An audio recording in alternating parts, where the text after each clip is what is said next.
tout le monde. Less than a year ago, we announced three big measures when it comes to international students. One, a national cap and a redistribution of the student permits out of a spirit of fairness across the provinces and territories. Two, a very important limitation on spousal permits. And three, as part of making sure that the system is dealing with the fraud that we had seen, a process of letter of acceptances that involves the provinces certifying that the institutions that international students are coming into are indeed those that that we see on the applications. Those were very important in addition to some of the measures that I announced in December with respect to the solvency requirements of students that have to come to Canada. Canada is not an inexpensive place to live in.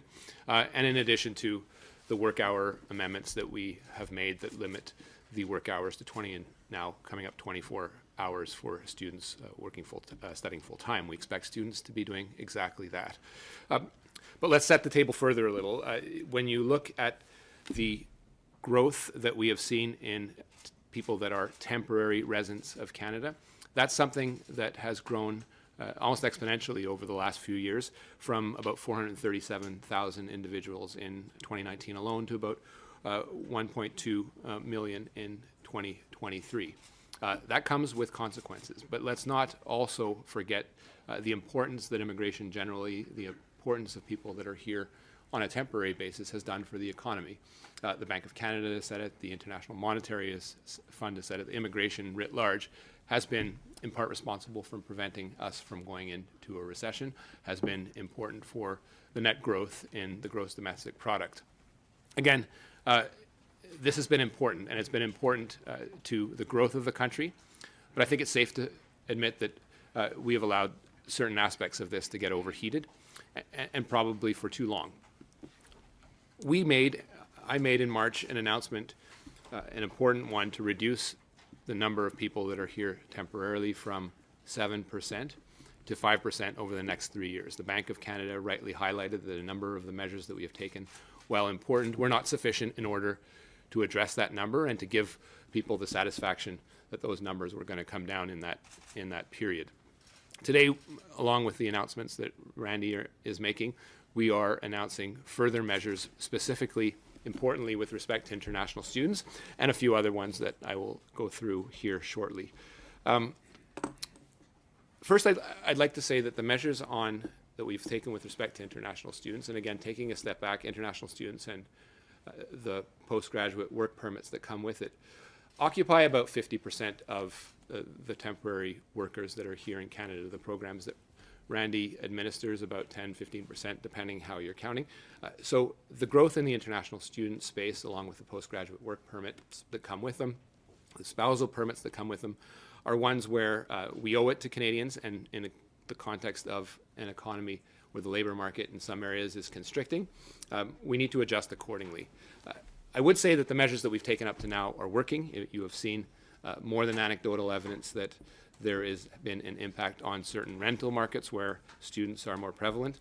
And this is an announcement in advance of the annual level plan that I know a number of you are eager to hear me on, that I will be announcing on November 1st. And integrating for the first time ever a fuller picture of what immigration looks like in our country and what we are projecting for the economy, for Canada, for our social cohesion for the next 3 years. So today I am announcing 6 additional measures, and I'll go through them in a little bit of detail because I think that's important. Dans ce calcul. For those of you that are looking at the numbers, you will see the number I announced is higher as part of the first measure I'm taking, and that's because of measure 2, in which we are carving in master's and PhD programs. So simply put, the international student cap is here to stay. Over the next 3 years, and I think this is important, we expect these changes to yield approximately 300,000 fewer study permits. A Canadian language benchmark, CLB, level 7 for university graduates and CLB 5 for college graduates will be required for anyone applying for post-graduation work permit on or after November 1st of 2024. We know that people that can speak the language are better equipped to succeed in Canadian society.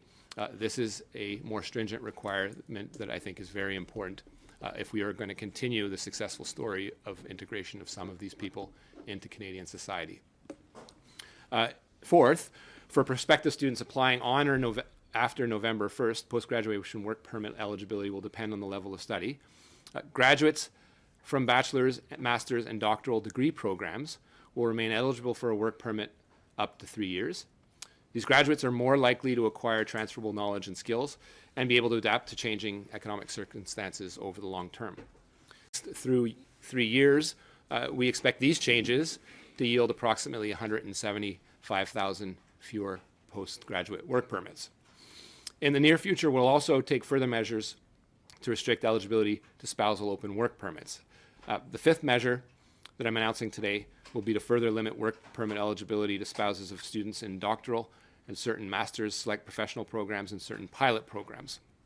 And over the next 3 years, we expect that measure and these changes to yield approximately 50,000 fewer work permits for the spouses of students groups. And sixth, unrelated to students and postgraduate work permits, we'll also be limiting work permit eligibility to include only spouses of highly skilled, specialized workers such as C-suite executives, scientists, engineers, lawyers, professors, and technicians, or of workers in sectors where there are those key labor shortages. Spouses of workers in critical sectors like healthcare, construction will also obviously continue to be eligible for those work permits.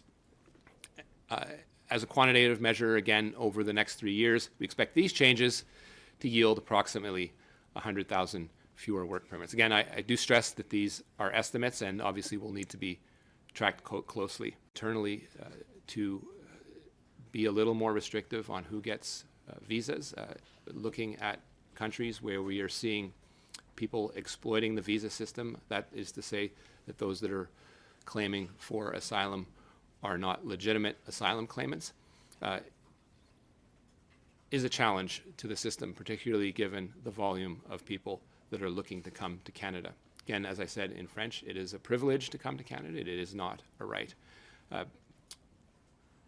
If you compare the numbers of people that have come in, for example, in one country where we have had some of those challenges from India, we have seen those visas jump down from around 50,000 in January to less than 10,000 in August. Again, these are preliminary numbers, but it is an indicative sign that the measures that we have taken over the summer after discussions with my provincial colleagues